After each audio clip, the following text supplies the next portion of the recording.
भैया कुछ बात करना था आप लोग से। भैया नाम क्या हुआ? मेरा नाम तो प्रिंस कुमार है।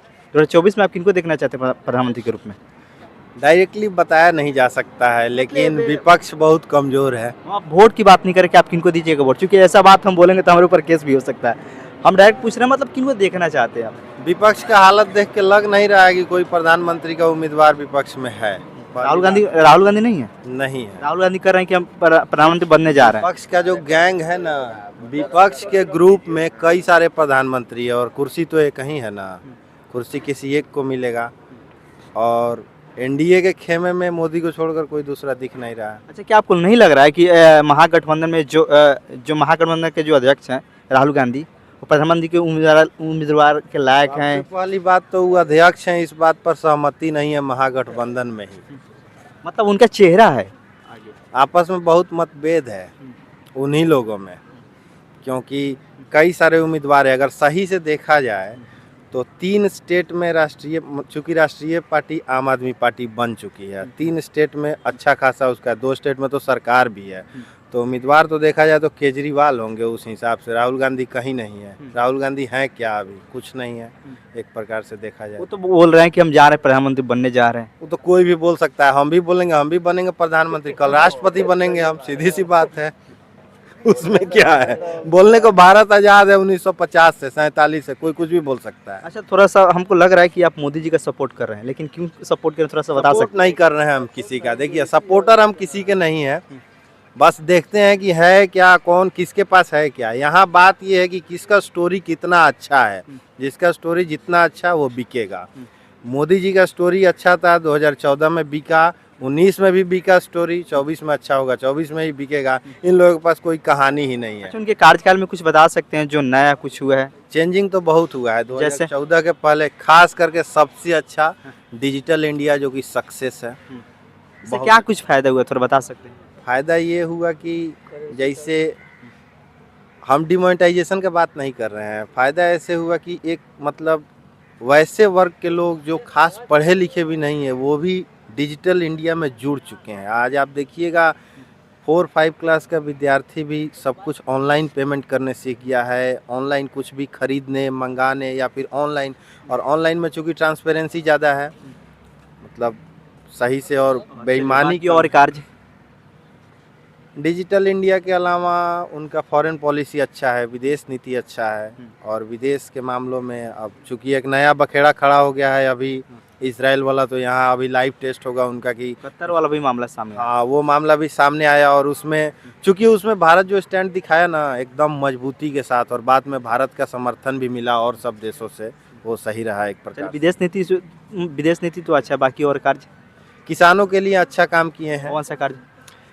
जैसे देखिए, किसान सम्मान निधि को तो हम बहुत अच्छा नहीं कहेंगे, लेकिन फिर भी एक सहायता राशि के तौर पर 6,000 की बात कर रहे हैं? हाँ, 6,000 की बात कर रहे हैं, लेकिन एक प्रकार से 6,000 में सब कुछ हो जाएगा? नहीं होगा, इसीलिए हम इस तरह से महंगाई उसका सपोर्ट नहीं किए हैं। एक प्रकार से देखा जाए तो आदमी को इनडायरेक्टली बिना मेहनत किए पैसा देना उसको निकम्मा बनाना भी होता है। किसी भी सरकार को समझना होगा। फ्री में बिजली पानी 6,000 10,000 रुपया दे देने से कुछ होगा नहीं। आदमी को उस लायक सक्षम बनाना चाहिए कि खुद अपना रोजी रोटी वो कमा सके। 2,000 4,000 6,000 देने से कुछ नहीं होने वाला। इससे भारत विकसित नहीं होगा। अच्छा, बिहार राज्य के आप कौन से जिले से हैं? इसी जिला से, मतलब जिला कह रहे हैं, मोतिहारी से, पूर्वी चंपारण। पूर्वी चंपारण से। अच्छा बताइए, पूर्वी चंपारण क्षेत्र में कुछ विकास आपको देखने को मिला जो मोदी जी के कार्यकाल से पहले नहीं हुआ था, वो हुआ है उनके कार्यकाल में? हम लोग के सांसद थे, अभी भी हैं, राधा मोहन सिंह, जो अभी शायद राष्ट्रीय उपाध्यक्ष है। भारत के कृषि मंत्री भी रह चुके हैं। कृषि मंत्री भी रह चुके हैं। उस हिसाब से एक जगह है पिपराकोटी, वहाँ पर कृषि अनुसंधान केंद्र भी खुला है। ये सब बहुत कुछ हुआ है। जो और लोगों के लिए हुआ है वही जनरली हम लोगों के लिए भी हुआ है, कुछ खास नहीं। लेकिन मोदी जी का एक बात 2014 में आए थे तो बोले मोतिहारी के चीनी मिल का चीनी से बना चाय पी के जाएंगे अगली बार आएंगे। तो उसके बाद करीब करीब 2 बार आ गए, लेकिन चीनी मिल का तो पता नहीं है, चीनी तो छोड़ दीजिए। हाँ, तो इसलिए हम समर्थन में किसी के नहीं है, अब विरोध में भी नहीं है किसी के। अच्छा, क्या कुछ लग रहा है बेरोजगारी को लेकर, क्या कुछ कहिएगा? देखिए, बेरोजगारी के बाद 8% लोग जो है ना बेरोजगार हैं। अगर देखा जाए तो ज़्यादा परसेंटेज है। ये परसेंटेज तो सरकार का दिया हुआ है। एक प्रकार से सरकारी नौकरी का जो क्रेज़ है ना, खास करके बिहार यूपी के बच्चों में, इस चीज़ को कहीं ना कहीं हटाना होगा, माइंडसेट बदलना होगा। नौकरियां सीमित हैं, उसी हिसाब से काम करना होगा सबको। मोदी जी तो बोले थे कि हम इतना लोगों को रोजगार देंगे, 2 करोड़ लोगों को रोजगार देंगे। सही बात है, बोले थे, नहीं दिए। वादा तो सब कोई करता है।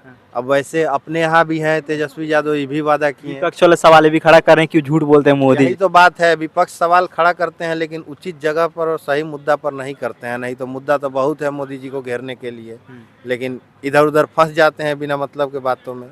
जहाँ घेरना चाहिए वहाँ नहीं। संसद में जाइए तो कहाँ घेरना चाहिए उनको? संसद में जो कार्यवाही होता है उसमें डेलिबरेट करके, बातचीत करके मुद्दा पर घेरना चाहिए। तो कभी वॉकआउट करके 1 घंटा संसद चलाने में लाखों रुपया खर्च होता है। सांसद बाहर निकल जाएंगे तो बात कौन करेगा, बहस कौन करेगा, घेरेगा कौन, सही तरीका से आलोचना कौन करेगा सरकार का।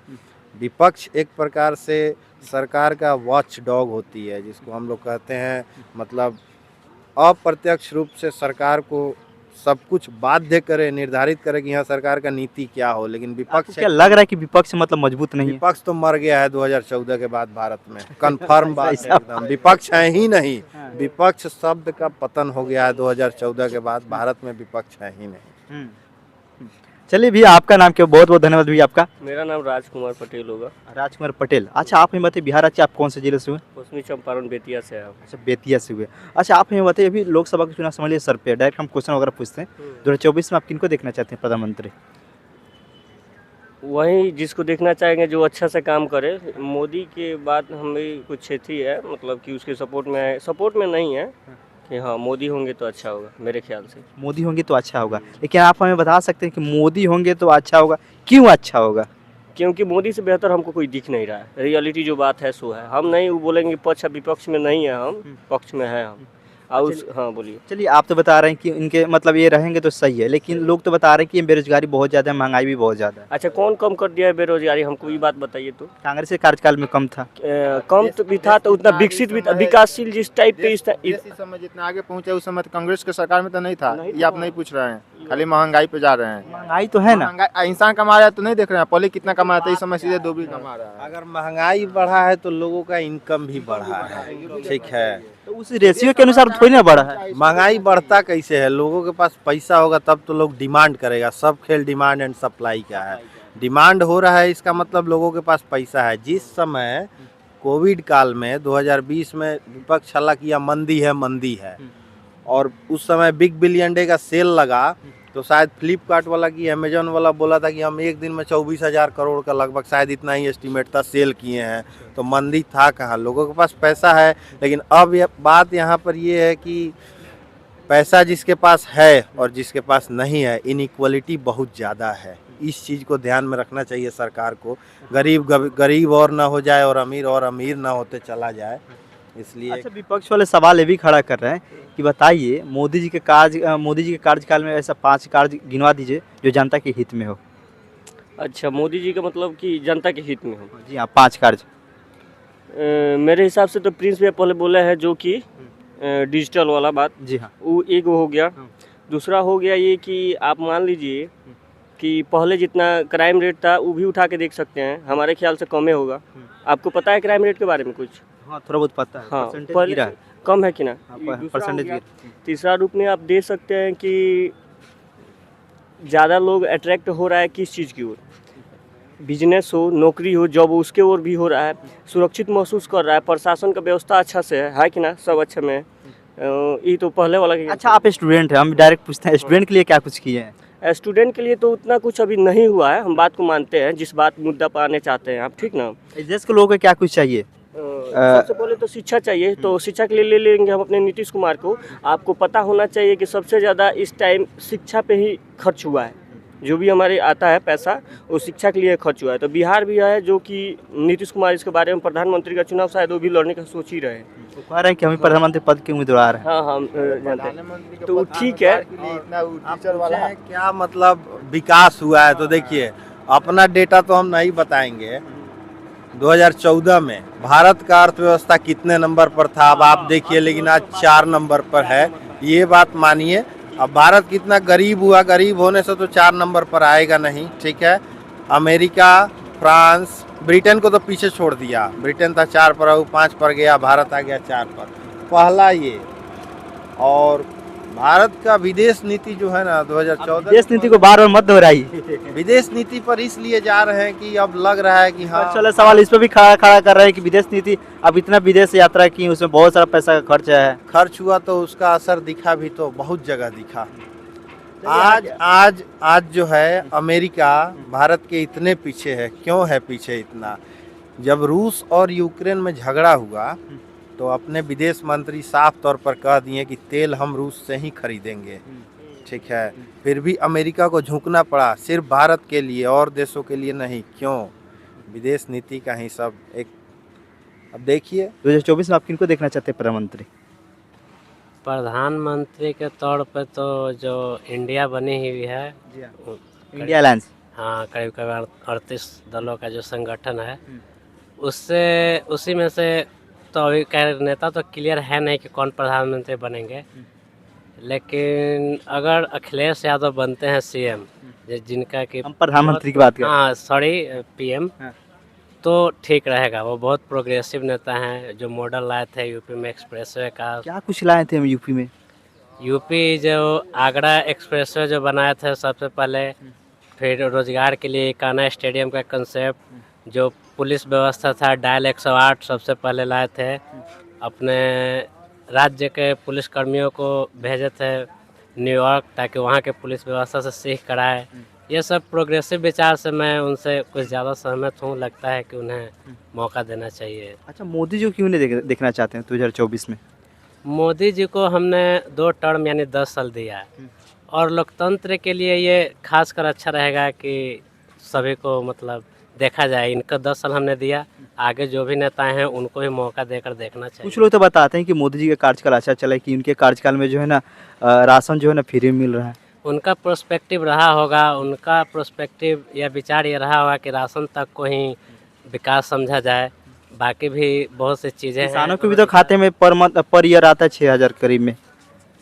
हाँ आता है, लेकिन बेसिक्स सबसे पहले शिक्षा, एडुकेशन, इन सब जो बेसिक्स है, हॉस्पिटल, ये सब होना चाहिए। मजदूर कमा कर लेते हैं, खाने भर कमा लेते हैं, ये बात आपको समझना चाहिए, मानना भी चाहिए। लेकिन जो जितनी महंगी हो गई है मेडिकल, जो शिक्षा, ये सब जो जितने महंगे हो जाए, इनमें मतलब सहायता चाहिए लोगों को सरकार आप से। शिक्षा पे बार बार अटैक कर रहे हैं, लेकिन इनके कार्यकाल में जब कांग्रेस की जब सरकार थी, मतलब समझ लीजिए 70 साल में कांग्रेस जो है ना 387 करीब में मतलब कॉलेज बनाए हुए थे, समझ रहे हैं, वो बनाए हुए थे। लेकिन अभी जो है ना इनके कार्यकाल में कॉलेज बनकर, मेडिकल कॉलेज बन करके हो गया 702, लगभग 200 प्लस कॉलेज बनाए महज कितना 9 साल में। इनके कार्यकाल में 70 साल में बनाए थे 350 प्लस, ये बना दिए बस 10 साल में बना दिए 200 प्लस। क्या कुछ कहिएगा? जैसे आपको नहीं लग रहा है कि शिक्षा थोड़ा धीरे धीरे? स्कूल को लेकर जो आप डेटा बताए हैं, ये एग्जैक्ट डेटा तो मेरे पास है नहीं, आप गूगल कर सकते हैं, फोन निकालिएगा आप लोग ठीक प्लीज। है, होगा, मैं मानता हूँ कि उतना किए होंगे। लेकिन एक होता है कि प्रोग्रेसिव आप लाओ, जैसे एम्स का विचार था कांग्रेस का, ये जो जेएनयू था, ये लोग, उनका प्रोग्रेसिव विचार था कांग्रेसवादियों का। इनका कुछ है नहीं, न्यू एजुकेशन पॉलिसी लाए और शिक्षा को ऐसे तैसे मर्ज कर रहे हैं। कुछ अच्छा आप लाओ, इनका एक आध काम इनका भी अच्छा है। जैसे क्या था, मेडिकल वाला लाए थे 5 लाख तक उपचार वाला, ये मैं इनके अच्छे कामों में इनको गिनूंगा। बाकी ये नाम बदलने वाला, ये सब इनका जो काम है, मतलब शो ऑफ ज़्यादा है। आप प्रोग्रेसिव विचार से आओ। तो गाइस, जैसा कि आप सभी लोगों को देखने को मिला, बिहार के आम जनता लोग कर रहा है कुछ इस प्रकार से। बिहार के आम जनता, बिहार के खासकर एनआईटी के आम जनता लोग कर रहा है कुछ इस प्रकार से है। तो आप सब कमेंट कीजिए, और आप कमेंट करके आप हमें जरूर बताइए कि आपका क्या राय है कि नहीं। चलिए, तब तक धन्यवाद, thank you so much watching. धन्यवाद आप सभी लोग।